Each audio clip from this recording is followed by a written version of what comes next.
बंबई आकर कुमार बिहारी पांडे अपने आप को फिल्मी दुनिया के द्वार पर खड़ा पाया, लेकिन वर्षों से मन में फिल्मी दुनिया का सजा रंगीन सपना सच की बारिश में धुल गया और एक नई दुनिया दिखाई पड़ी। मोह भंग हुआ, एक नया रास्ता मिला तो इंजीनियरिंग कंपनी में वॉचमैन बन गए।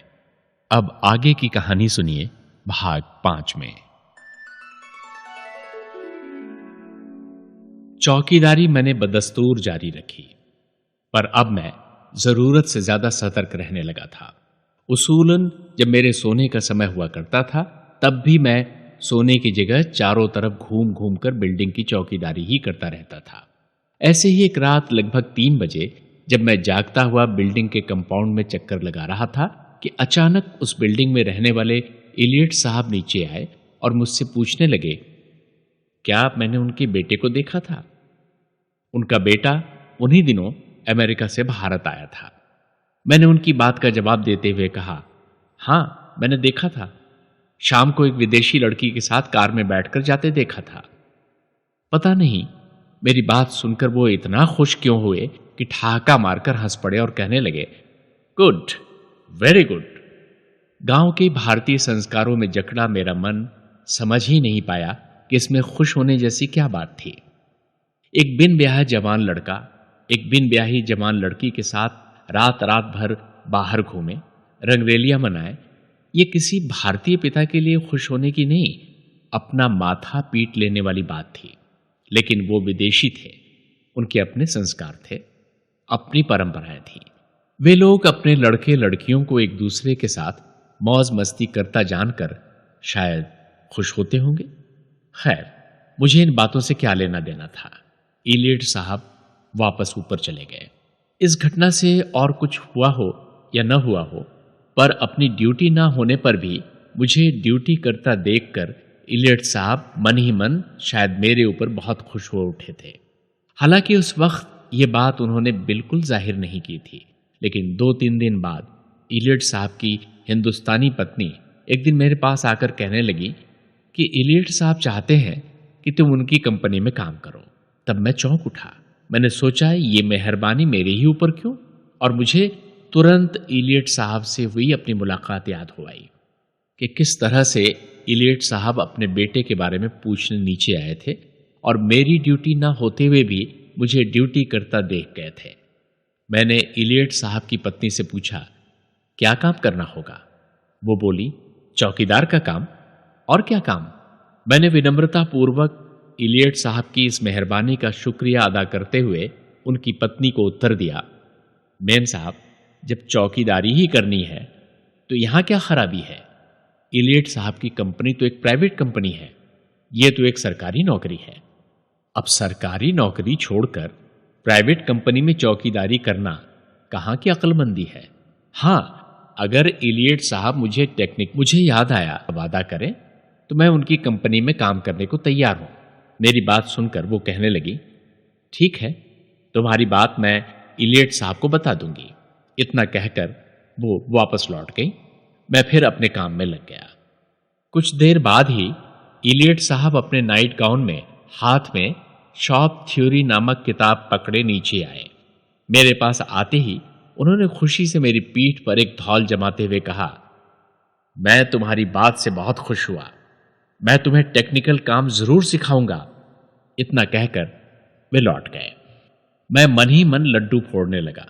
मुझे मालूम था इलियट साहब की इंजीनियरिंग कंपनी है, अगर उन्होंने सचमुच मुझे टेक्निकल ट्रेनिंग देना मंजूर कर लिया तो एक दिन मैं भी इंजीनियर बन जाऊंगा।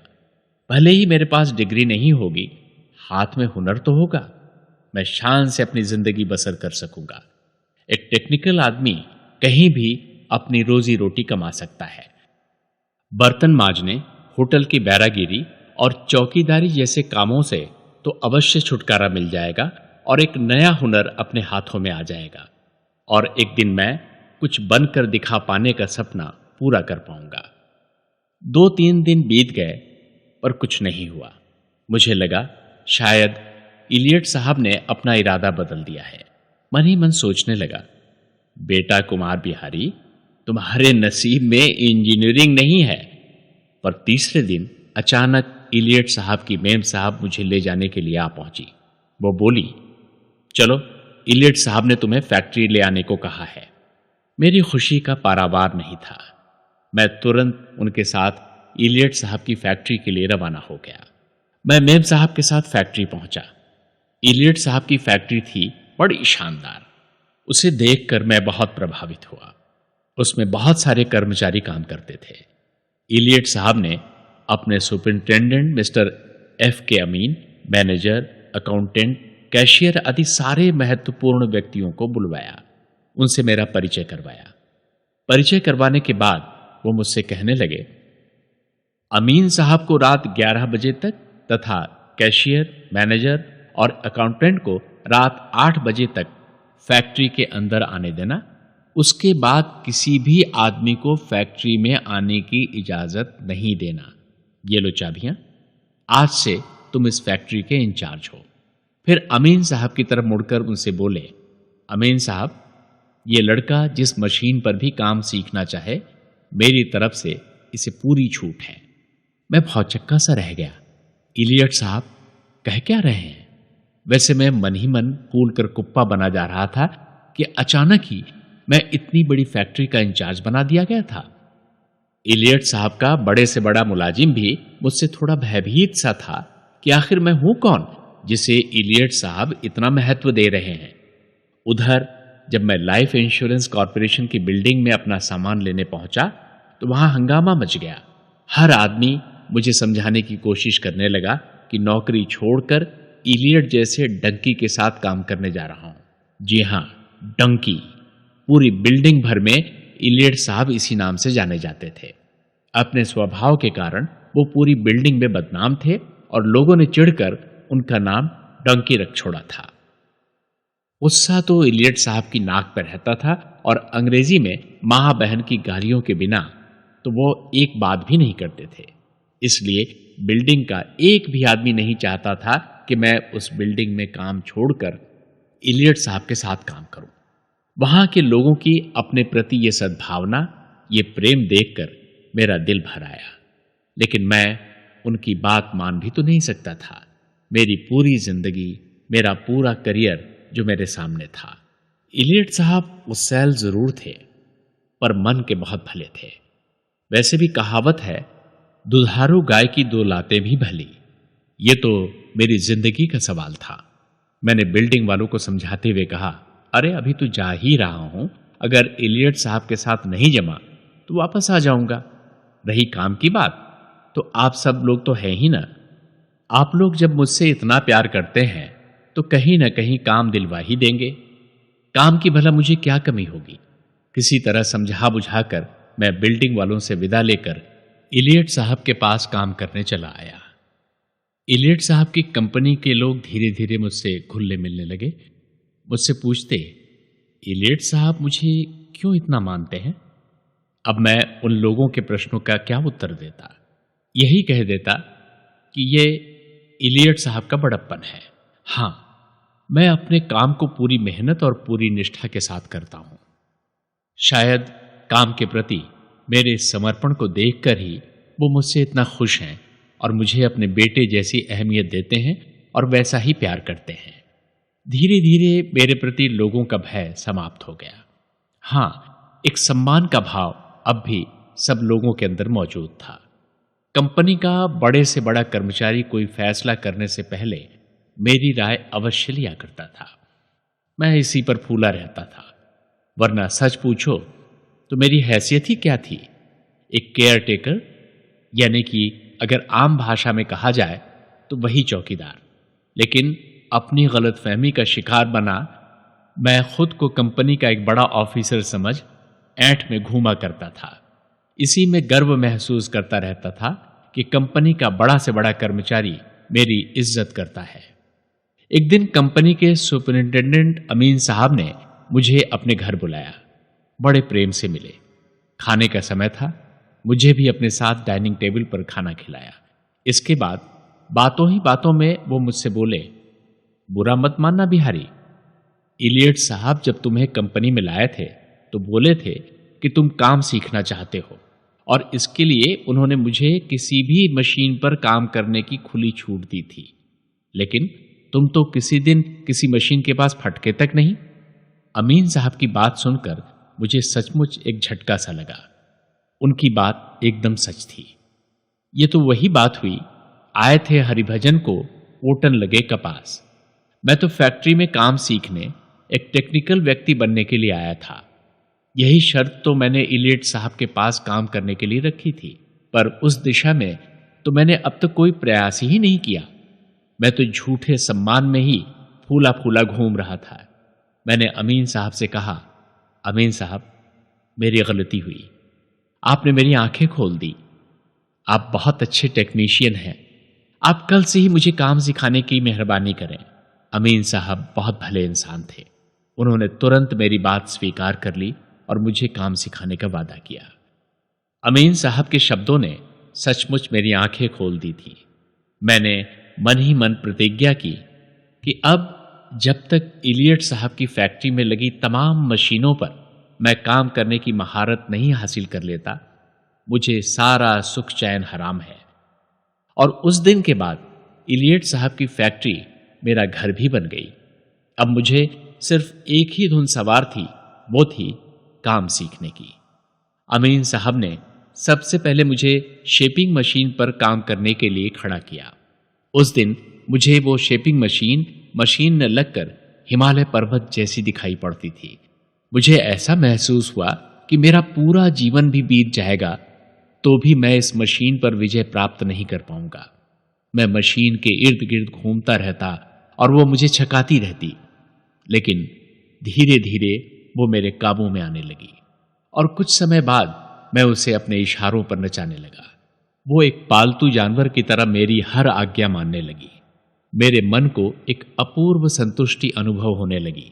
मेरा आत्मविश्वास भी ऊंचाई नापने लगा। एक आशा बंधने लगी कि मैं भी जीवन में कुछ कर सकता हूं। अमीन साहब भी मेरी प्रगति से काफी खुश थे। शेपिंग मशीन पर हाथ पूरी तरह साफ हो जाने के बाद अमीन साहब ने मुझे लेथ मशीन पर काम करने को कहा। मैंने लेथ मशीन पर काम करना शुरू किया। मुझ पर तो जैसे काम सीखने का भूत सवार था। न दिन को दिन समझता, न रात को रात। हर वक्त बस एक ही धुन थी, काम काम और काम। कोई ऑपरेटर बीड़ी पीने को जाए, खाना खाने को जाए या बाथरूम भी जाए, मैं तुरंत उसकी जगह खड़े होकर काम करना शुरू कर देता।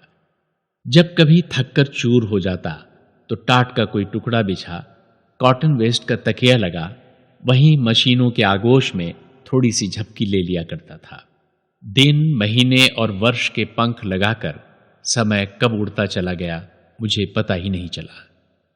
मैं तो लेथ मशीन के बाद मिलिंग मशीन के बाद surface grinding machine, tool cutter grinding machine, universal grinding machine, die sinking machine, jig boring machine आदि में ही डूबा रहा। इन सब मशीनों पर काम सीख लेने के बाद इलियट साहब ने मुझे हीट ट्रीटमेंट का भी काम सिखा दिया। अब मैं मैकेनिक भी बन गया था और चौकीदार तो था ही, बल्कि यूं कहें चौकीदारों का हेड था। मैंने एक चौकीदार और रख लिया। इलियट साहब ने अपना जो गैरेज मुझे रहने के लिए दिया था वो मैंने उस चौकीदार को दे दिया था। अपने लिए मैंने मालाड में एक रूम का इंतजाम कर लिया था। अलबत्ता मेरा सामान अभी भी उसी गैरेज में पड़ा हुआ था। मालाड वाला कमरा तो बस यूं ही ले लिया था। रहता तो मैं 24 घंटे फैक्ट्री में ही था। हाँ, कभी कभी मालाड चला जाता था। वहां पड़ोस में पांचाल करके एक गुजराती परिवार रहता था। बड़े भले लोग थे। पांचाल की माँ मेरी धर्म माँ बन गई थी, उसकी बहन मेरी धर्म बहन। जब कभी मालाड जाता तो वे लोग खाना वगैरह बनाकर खिलाया करते थे। अब मेरे कमरे में तो पानी पीने के लिए गिलास भी नहीं था, तो खाना बनाने के लिए क्या होता। प्रेम से बनाया उनका खाना खा लिया करता था। वैसे मेरे मालाड में रूम लेने के पीछे भी मेरे खार वाले दोस्त गुरु प्रसाद की ही प्रेरणा थी। मेरा काम ठीक ठाक चलता देखकर एक दिन वो मुझसे कहने लगा, यार अब तो तुम्हारा सब ठीक ठाक चल रहा है, अब तुम शादी कर डालो। मैंने उसे हंसी में ठालते हुए कहा, हबे मुझे अपनी लड़की देगा कौन? वो बोला, लड़की है, अगर तुम चाहो तो मैं तुम्हें दिखा सकता हूं, मिलवा भी सकता हूं। उन दिनों गुरुप्रसाद चिल्ड्रंस फिल्म सोसाइटी में काम किया करता था। दिन में सोसाइटी के चेयरमैन के ऑफिस में और ऑफिस के बाद उनके घर में। उन्हीं दिनों उसके चेयरमैन के घर में एक पहाड़ी लड़की भी काम किया करती थी। लड़की काफी खूबसूरत थी। पहाड़ी लोग वैसे भी गोरे चिट्टे तो होते ही हैं, पर इस लड़की के नाक नक्श भी अच्छे थे। गुरुप्रसाद उसे लेकर एक दिन जुहू पहुंचा। उसने मुझे पहले ही बुला रखा था। उसने मुझे लड़की से मिलवाया। लड़की बड़ी भली थी। वैसे भी पर्वतीय प्रदेशों के लोग बड़े निश्चल और भोले भाले होते हैं। लड़की मुझे अच्छी भी लगी, परंतु जाति बिरादरी से बाहर एक पहाड़ी लड़की से विवाह का निर्णय मैं नहीं ले सका। अब मेरे मन में यह विचार जरूर घर कर गया कि अगर कल मैं सचमुच विवाह करता हूं तो पत्नी को रखने के लिए एक घर तो होना ही चाहिए। और उसी प्रेरणा से प्रेरित होकर मैंने मालाड वाला रूम ले लिया था। हालांकि वहां जाता कभी कभार ही था, जाने का समय ही कहां था। इलियट साहब मुझे छोड़ते ही कहां थे। पता नहीं मेरे लिए उनके हृदय में इतना असीम स्नेह क्यों था। वो कभी भी मुझे खुद से दूर देखना नहीं चाहते थे। इसीलिए उन्होंने नेपेंसी वाले अपने गैरेज में ही मेरे रहने की व्यवस्था करवा रखी थी। इलियट साहब का स्नेह अपनी जगह था, मेरा भविष्य और परिवार की लालसा अपनी जगह। समय किसी के लिए ठहरता है क्या? मुझे इलियट साहब की company Bombay tools and die में काम करते हुए 5 वर्ष बीत चुके थे। आज इंजीनियरिंग की डिग्री लेने के लिए 5 वर्ष ही खर्च करने पड़ते हैं। अगर मेरे जीवन से वो 5 बहुमूल्य वर्ष घटा दिए जाएं तो एक बड़ा सा शून्य ही शेष बचेगा। मेरे उन 5 वर्षों के सतत परिश्रम और नारायणी की कृपा ने ही आज मुझे इस मुकाम पर ला खड़ा किया है। घोर परिश्रम, काम के प्रति समर्पण और निष्ठा से कमाए हुए हुनर ने मुझ में कूट कूट कर आत्मविश्वास भर दिया। अब मैं दुनिया के किसी भी कोने में जाकर उस हुनर के जरिए अपनी रोजी रोटी कमा सकता था। इस तकनीकी सुरक्षा को प्राप्त करने के बाद मेरे मन में भी अपने एक घर परिवार होने की लालसा सर उठाने लगी। आज तक तो कुछ बनने की धुन में इस ओर ध्यान ही नहीं गया था, लेकिन अब जीवन का ये खालीपन अखरने लगा था। मैं कुछ बनना चाहता हूं, कुछ कर दिखाना चाहता हूं, पर किसके लिए? अब मुझे अपने परिवार की, अपने पिता की कमी बहुत अखरने लगी थी। अगर मैं अपने गांव में होता तो उन्होंने अवश्य ही मेरा भी विवाह करवा दिया होता। अब तो मैंने पिता के सामने गर्व से कही अपनी बात को सत्य कर दिखाया था। बचपन में देखा गया एक स्वप्न कुछ बनने का, कुछ कर दिखाने का साकार हो रहा था। एक दिन मुझे अपने घर की, अपने पिता की बहुत याद आई। बैठकर हिसाब लगाया तो पता चला इस उपलब्धि के लिए जीवन के बहुमूल्य 16 वर्ष अपने घर परिवार से दूर, अनजाने प्रदेशों, अनजाने लोगों के बीच मैंने खर्च कर डाले हैं। मेरे मन में घर लौट अपने बिछड़े परिवार से मिलने की इच्छा हुई। लगता किसी तरह पंख लगाकर मैं अपने स्वजनों के पास उड़ जाऊं। मैंने इलियट साहब से अपनी इच्छा के बारे में बताया और 5,000 रुपया भी मांगे। इलियट साहब ने इनकार तो नहीं किया, पर बात को अगले महीने तक के लिए टाल दिया। मैं मन मसोस कर अगला महीना आने का इंतजार करने लगा। बहुत दिनों बाद मैं एक दिन फैक्ट्री के बाहर आया। अनायास ही मेरे पैर मुझे अपने खार वाले दोस्त गुरुप्रसाद के पास ले आए। मेरा दोस्त बैठा एक चिट्ठी पढ़ रहा था। मैंने यूं ही उत्सुकतावश पूछ लिया, किसकी चिट्ठी है? उसके चाचा की चिट्ठी है, कानपुर से आई है। उसके चाचा कानपुर में इलाहाबाद बैंक में दफ्तरी थे। अनायास ही उसके मुंह से कानपुर और इलाहाबाद बैंक सुनकर मेरे मुंह से भी निकल गया, मेरे चाचा भी कानपुर में हैं और वो भी इलाहाबाद बैंक में काम करते हैं। इस पर वो हट करने लगा कि मैं उसे बताऊं कि मेरे चाचा कौन है। मैं बताना नहीं चाहता था। मैं टाल मटोल करता रहा, पर वो मुझसे पूछकर ही माना। मैंने उसे बताया कि मेरे चाचा का नाम श्री कृष्णदेव पांडे है। मेरे चाचा का नाम सुनते ही वो उछल पड़ा, झट से उठकर मेरे गले लग गया और कहने लगा, अरे तुम कृष्णदेव पांडे के भतीजे हो। हमारी इतने सालों की दोस्ती में कभी तुमने बताया ही नहीं। गुरु प्रसाद मेरे चाचा को बचपन से जानता था। वो कहने लगा, आज तो तुमसे मिलने की खुशी ही दूसरी है। मैं उसका उत्साह और प्रेम देखकर थोड़ा डर गया।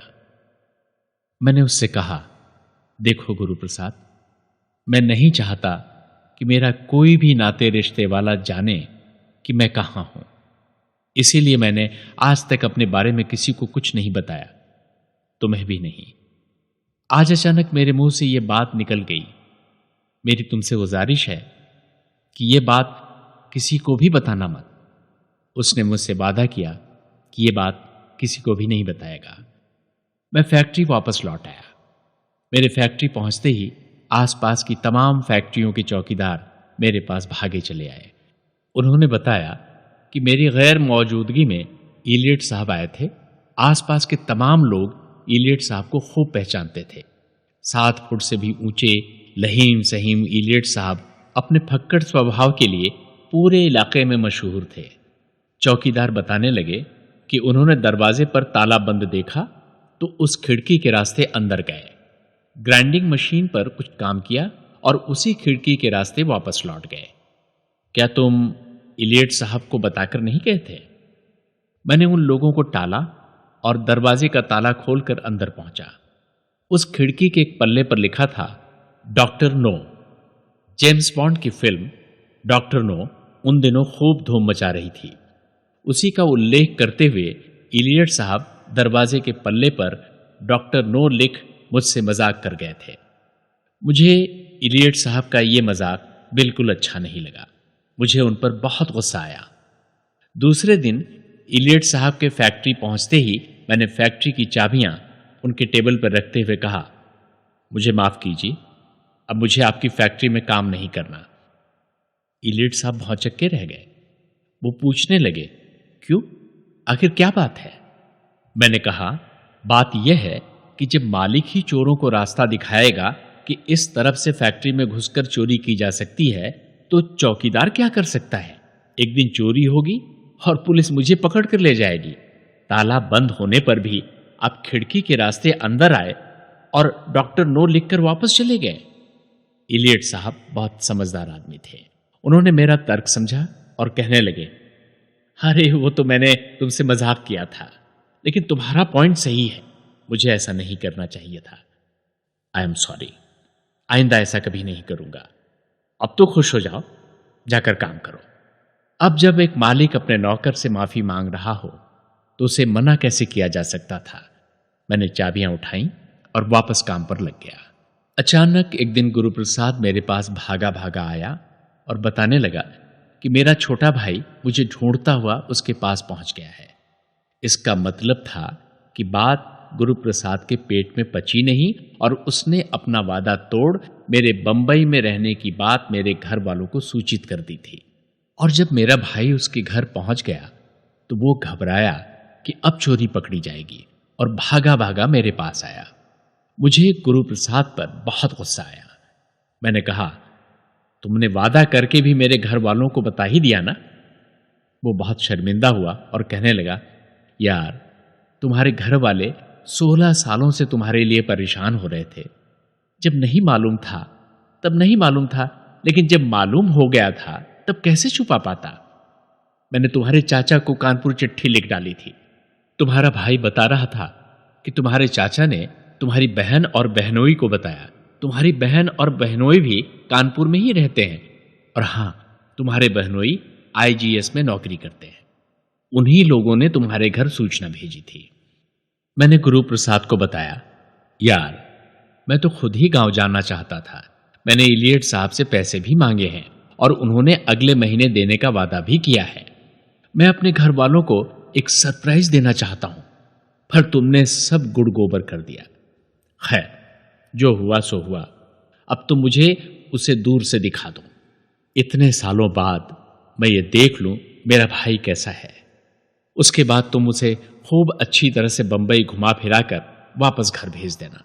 हां, देखना उसे किसी तरह की तकलीफ नहीं होनी चाहिए।